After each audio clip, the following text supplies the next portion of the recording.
what is worrisome is that on one hand, Donald Trump is talking about peace negotiations. He almost hints that the war is almost coming to an end. He's using Pakistan as a mediator. And then at the same time, we see a heavy deployment of about 1,000 troops in various Gulf countries. Now, what does that mean? Is the war ending or is the war not ending? What is your assumption? I think, you cannot have a negotiation under duress. You cannot threaten Iran. And then, after all, these are two countries of the same sovereign nature. You cannot, threaten one country and say, I'll negotiate with you. You cannot, at gunpoint, you cannot negotiate. I think the whole thing, in my view, I'm really surprised. India should have been assume leadership in this, become a mediator. Is getting into a war a pure business for Donald Trump? You are saying that he's eyeing at the hydrocarbon reserves in Iran. He's looking at selling weapons. If he's interested in drones, then which means that war is a business for him. Yeah. And one more thing, he said, I want to change the regime in Iran. Yes. He wants democracy. It's not totalitarian. What have you done in Iraq? What have you achieved in Iraq? What have you achieved in Vietnam? See, after all, Iraq, after all that, you have killed a head of state. And then what has happened?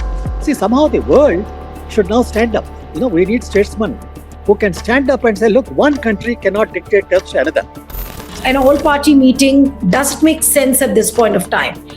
Because Prime Minister would have thought that let Rajnath Singh share with all the political parties how grave is the crisis. Like in Lok Sabha and Rajya Sabha, he said that he almost reminded everyone of the COVID times, that the crisis is of that scale. He reminded us of COVID. Now, what does that mean? That is India trying to look helpless, that look, the crisis is so humongous that it might take long. It is trying to reassure the political parties that please don't make a hue and cry about it. You need to put up a united stand. What is Prime Minister trying to tell the people? Yeah, I take the decision, you take the hit. That seems to be the slogan.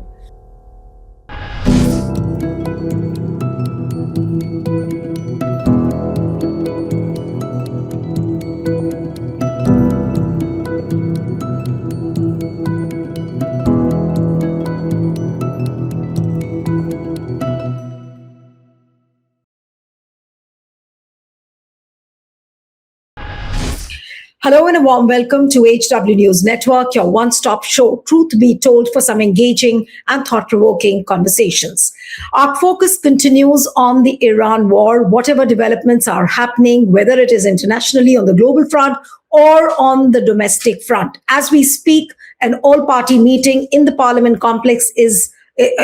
House complex is taking place. Opposition has been demanding a threadbare discussion in the House, but so far the government hasn't agreed to that.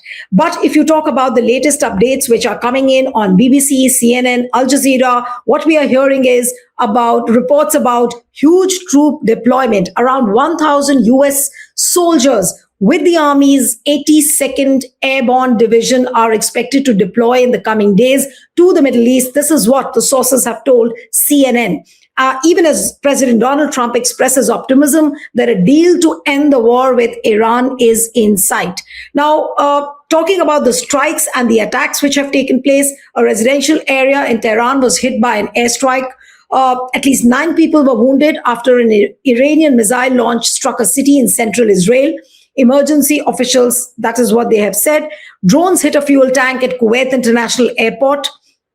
Then regarding the Strait of Hormuz, Iran will keep charging a fee for safe passage through the Strait of Hormuz. That is what a senior Iranian official has told a couple of news platforms.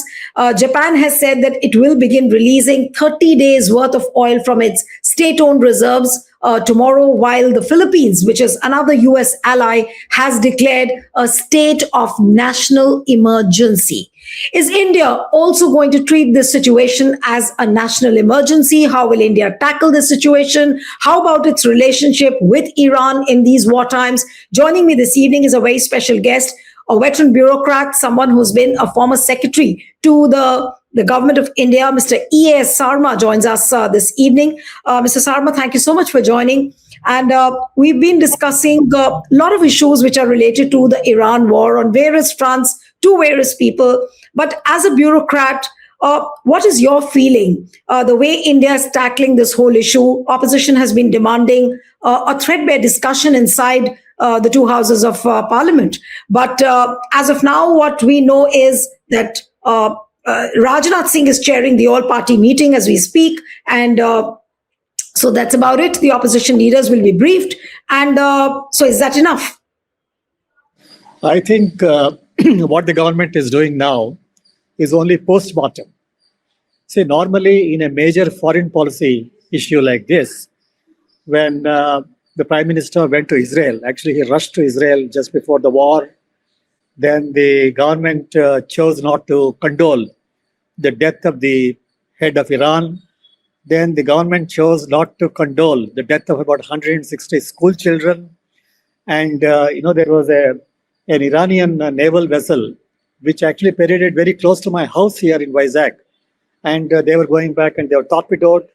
So in such issues, the correct thing in my view would be for the government to hold an all-party discussion before taking major decisions. Unfortunately, here, it has become a fait accompli. So to that extent, I feel that foreign policy is being personalized rather than, taking the people of India, parliament, opposition parties into confidence. And ultimately, the impact of the war is on us, on every kitchen in India. So that is one. And the second thing, I've had some association with Iran. During mid-90s, the Iranians were very keen on supplying gas to India. They're very, very keen. One of their ministers used to come and every meeting he used to exhort India. So I headed one delegation, a technical delegation to Tehran in mid-90s, and to negotiate a huge gas pipeline from Iran to the west coast of India, underwater pipeline. And, there was a lot of goodwill at that time from Iran, and they were prepared to give it to India, and no one else, the preference was for India. And also, not many people know that even before the oil crisis in the 60s, even before the oil price hike, oil crisis and all that, the Petroleum Ministry, one Secretary, Mr. Nayak, he actually went to Iran. And I think at that time, probably Nehru was the Prime Minister, and probably Indira Gandhi's beginning. So he went and but this is mid-90s, you are saying, right? I went to Iran in mid-90s, around 95, 96. Right. And this I'm talking of way back in 1960 or so. Okay. The Petroleum Ministry, not many people understand this. They set up a joint venture in Iran known as Hydrocarbons India Limited. That means Iran gave us an oil field and we are producing oil and we're getting benefits out of that. I mean, that was long before the oil crisis. So Iran was willing to even give their oil field to India even at that time. So this was the historic thing. And then we have had the civilizational links with Iran. And more recently, India has invested very heavily in Iran. Chabahar port, highways, then railway line. It was supposed to be the north-south corridor, an entry into Central Asia and to Russia. And, these are all things, huge investments. So India cannot ignore this. And, you having made such investments, and then we are always importing Iranian oil. But hasn't India already squandered these gains already by giving up on Chabahar port, by delineating itself completely and diplomatically and geopolitically from Iran? Absolutely, absolutely. See, for example, Madras refinery is actually a joint venture refinery. It was designed for Iranian light crude. And, Iran was very closely linked to India's oil sector and even, other sectors. So I feel very sad. And the second thing, I'm still not very clear as to why United States has launched this war along with Israel.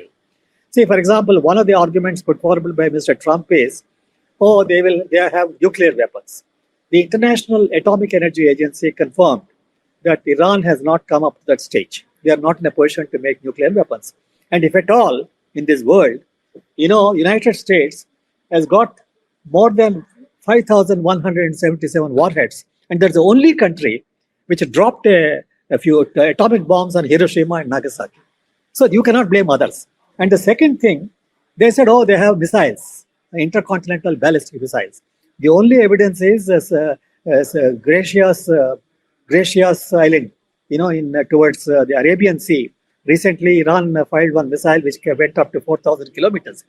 But if you look at the United States, they've got about 2,000 ICBM, about 400 intercontinental ballistic missiles. Again, they're the people. And then if you call Iran a warmonger, well, you are the person who went to Vietnam. You are the person who went to Iraq. You went to Afghanistan, destroyed the economy there, and you went and captured the president of Venezuela, and you killed the head of state of Iran, who is a warmonger here. So the only thing I see for the United States is there's a whole lot of hydrocarbon reserves in Iran, one of the largest in the world, and probably US wants to have complete control of all minerals. If you start allowing this to happen, it can happen to any country. United States can do this to any country. These all violate. What is worrisome is that on one hand, Donald Trump is talking about peace negotiations. He almost hints that the war is almost coming to an end. He's using Pakistan as a mediator. And then at the same time, we see a heavy deployment of about 1,000 troops in various Gulf countries. Now, what does that mean? Is the war ending or is the war not ending? What is your assumption? I think, you cannot have a negotiation under duress. You cannot threaten Iran. And then, actually, these are two countries of the same sovereign nature. You cannot, threaten one country and say, I'll negotiate with you. You cannot, at gunpoint, you cannot negotiate. I think the whole thing, in my view, I'm really surprised. India should have assumed leadership in this, become a mediator, a peacemaker, and called both the parties and said, look, we don't want this war. You're destroying property, you're killing people, and you're disrupting the world economy. See, India has lost a golden opportunity in assuming leadership on such an important occasion, and we have chosen to be silent. And silent in a very, very unfortunate way. So I feel that India has lost a very good opportunity. I look at it like this: United States is more interested in hydrocarbons. They are interested in selling their weapons, defense equipment, and I read somewhere that even Trump has got some business interest in drones, and I believe that particular company has also gained.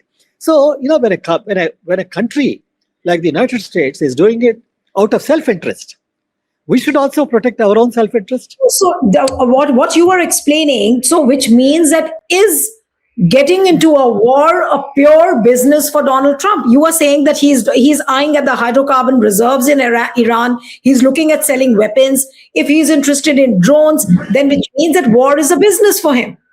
Yeah, and one more thing, he said, I want to change the regime in Iran.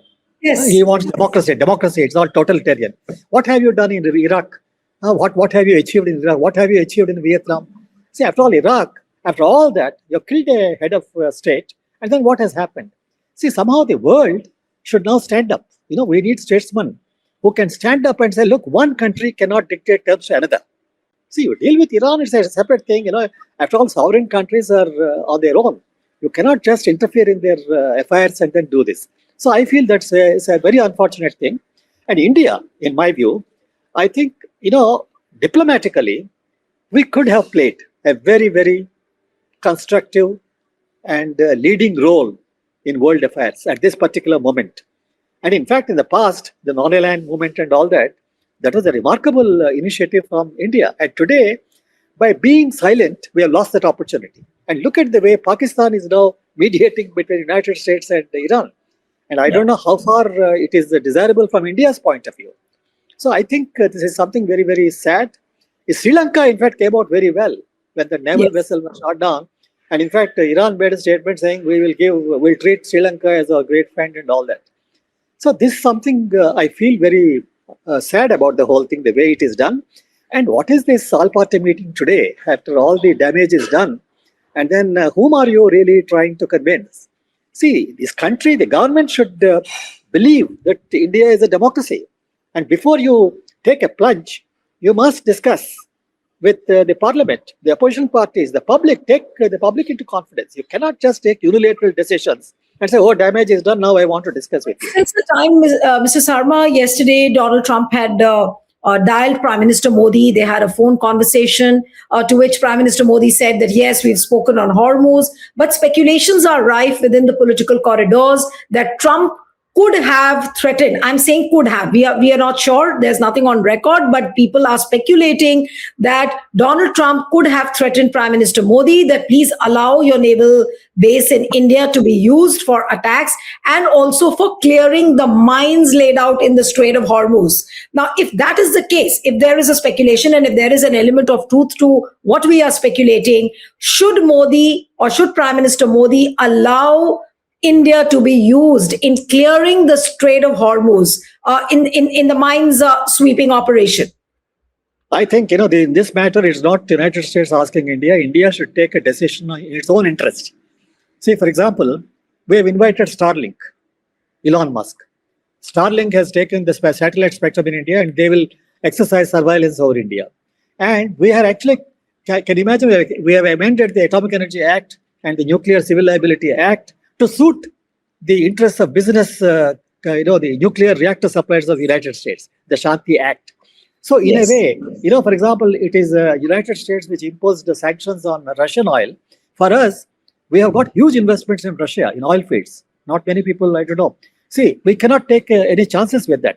And who is the United States to ask me to, select a source of oil or source of gas? It's not correct. And then they impose sanctions on Iran. See, we were always importing gas from Iran. It's a historical thing.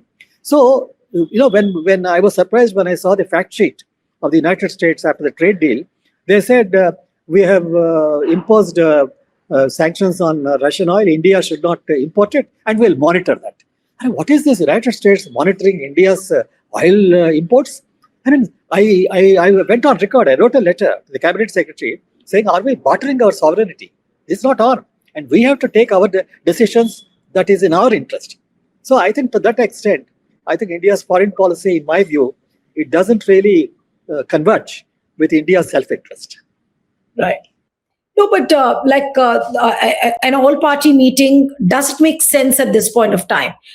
Because Prime Minister would have thought that let Rajnath Singh share with all the political parties how grave is the crisis. Like in Lok Sabha and Rajya Sabha, he said that he almost reminded everyone of the COVID times, that the crisis is of that scale. He reminded us of COVID. Now, what does that mean? That is India trying to look helpless, that look, the crisis is so humongous that it might take long. It is trying to reassure the political parties that please don't make a hue and cry about it. You need to put up a united stand. What is Prime Minister trying to tell the people? Yeah, I take the decision, you take the hit. That seems to be the slogan. I remember I worked with Mr. Gujral, Prime Minister. I worked with Mr. Devi Gowda. I worked with Mr. Bajpai. And Dr. Manmohan Singh, for example, I didn't work with him, but I know how he worked. See, they would have taken the opposition parties into confidence before doing anything at all. I can say it with a great deal of authority. But here, you've taken a decision. You've taken the plunge. And why did you go to rush to Israel at all? 2 days. When you say, sorry to interrupt you, but when you say that I take the decision, you take the hit. So which means that Prime Minister Modi has already taken decisions, but it is the people of India who will take the hit eventually. Yeah, absolutely. Every kitchen, every diesel truck, every vegetable which is transported, coal, inflation, because diesel price will go up, petroleum prices, LPG prices will go up. So this is something where you've taken a decision. And then what will you discuss now with the opposition? Can you reverse it? I don't think you can reverse some of these decisions. See, India should have treaded very, very cautiously. India should have taken a neutral position in this. India should have commanded its vast size. We got a population which is one of the largest. Prime Minister Modi keeps saying that, I spoke to all the state of heads in the Gulf region. I spoke to the Iranian president, Masoud Pezeshkian. I spoke to a lot of leaders in the Arab world. Now, he keeps saying that. Is that being a neutral player? As I say from news reports, it's highly partisan, because when he talked to Gulf states, yes, you should not be hit by Iran. When he talked to Iran, please don't hit the Gulf states. So it looked as though that he was supporting the United States, Israel, and the Gulf states' point of view, not so much Iran. See, India should rise above that. It should have been more neutral in this. And I don't know why they have taken this. And then, talking to the whole thing started on the wrong foot, Israel visit. I mean, absolutely inexplicable. 2 days in advance. Why you rush there? Something which is, there are many news reports in the United States say that it's Israel which is making United States get into this war. And it looks as though that we have played into their hands. I hope not. but I think we have played into their hands. I think that is not a very happy thing in the long run. India has to also look after its long-term foreign policy, and its foreign policy, economic interests. These are all, they should converge, and I don't think we have done a good job of that. No, but do you think that still there is room for India to repair its relationship with Iran, or do you think that India has already lost the trust of Iran? See, even though it's very late today, but still, even today, India should have condemned the United States and Israel for killing 165 school children in Iran. Yes. India should have, certainly registered its protest against killing heads of state. I mean, how can you kill a head of a state? Even Venezuela, how can you capture the president of Venezuela? And how can you say, I'll occupy Greenland, I'll occupy this? I mean, this kind of a thing, I think somewhere, international law is something very sacred on which India cannot deviate, because it can happen to any country in the world. So India should have taken a stand. I think probably, even now, maybe a little bit of repair is possible. But even here, the trust deficit between the opposition and the ruling party, there is a trust deficit. Why didn't you deal with them? After all, you are a part, opposition is a part of this country. You can't treat them as adversaries. So I think India should, I would still, I don't find the face of the External Affairs Minister anywhere in this. No, but Prime Minister Modi has already skipped the all-party meeting. So what does it mean when Prime Minister is not present in that all-party meeting? Then what good? What good is it to have an all-party meeting? I think, in my view, he doesn't phrase a press conference. Look at Trump; he's taking press conferences in the United States. Whatever it is, at least he faces the press. And why can't the Prime Minister of India face the press? And why can't he face the opposition? Let opposition ask questions. No, so I'll just little details which are coming in from the all-party meeting, that Modi has skipped the all-party meeting on the West Asia crisis. Meeting is being chaired by Rajnath Singh, Amit Shah, S. Shankar, Nirmala Sitharaman, Hardeep Puri also present to brief the parties about the decisions being taken by their respective ministries on the war's impact on India. Yes, your thoughts. These are all decisions taken by them, and there's postmortem. Yes, you take a decision and then we discuss. But then, see, you're not giving the opposition or the people of India, the parliament, an opportunity to suggest ways. But that stage is over now. And I don't know how long this war will continue. Even now, if really the government is very serious about, aligning foreign policy with your own self-interest, I think you should now reach out to Iran, reach out to every other country. But sir, why? They should have talked to other countries, Europe, Asia. There are many countries who have taken, Malaysia, many countries are taking positions now. You should mobilize support. See, one big nation with a muscle power, money power, weapon power and all that, you should mobilize world opinion against such things. But why do you think Modi chose to skip the all-party meeting? Why? When he gave a statement, when he gave the statement in Lok Sabha and Rajya Sabha, wasn't it the ideal position to have an all-party meeting, have an internal deliberation now with the opposition parties as well? There's no answer. See, he doesn't take the meeting because he has no answers, and he has already taken decisions which have hit the economy. So it's more a formality, a ritualistic kind of a meeting, saying, "Oh, I have consulted." Where is the question of consultation when everything is done? So even now, is he prepared to take suggestions from the opposition? I'm not very sure, because the way, he could have right royally, chaired the session. He would have had a frank discussion in camera, keep it confidential, take all the parties, even at this stage, what should we do? But that kind of an attitude doesn't seem to exist today. Absolutely. So, one last bit before I wind up the interview, there are also reports, some 2-3 questions I'll take on that China is taking advantage of the fact that much of the world's attention is fixed on tensions around the Strait of Hormuz, and China has quietly stepped up its presence in waters much closer to India. Now, there is a third Chinese research vessel which has now entered the Indian Ocean region, adding to a small but growing flotilla operating across the Indian Ocean and the Arabian Sea. And the latest ship which we are talking about is a ship called Shi Yan 6. It has sailed into the Indian Ocean via the Sunda Strait. and it has declared its destination as Malé, the capital of Maldives, which in recent years has become a regular port of call for Chinese vessels operating in the region. Do you feel, Mr. Sarma, that this is a real threat to India as well now? See, in the entire thing, if you see who are the winners, I feel the winners are Russia and China. China is actually, the Gulf nations are required to, China is paid in yuans, the Chinese currency. Dollar is out. And it is China which is actually, helping Iran with its Beidou, NAVIC, GPS, global positioning system. There is a NAVIC in India, which has not really, taken off well. But China is already hundreds of miles ahead with its Beidou, which has got about 50 satellites online. I believe China gave this online positioning system to Iran for very accurate positioning of navigational and also, weaponry and all that.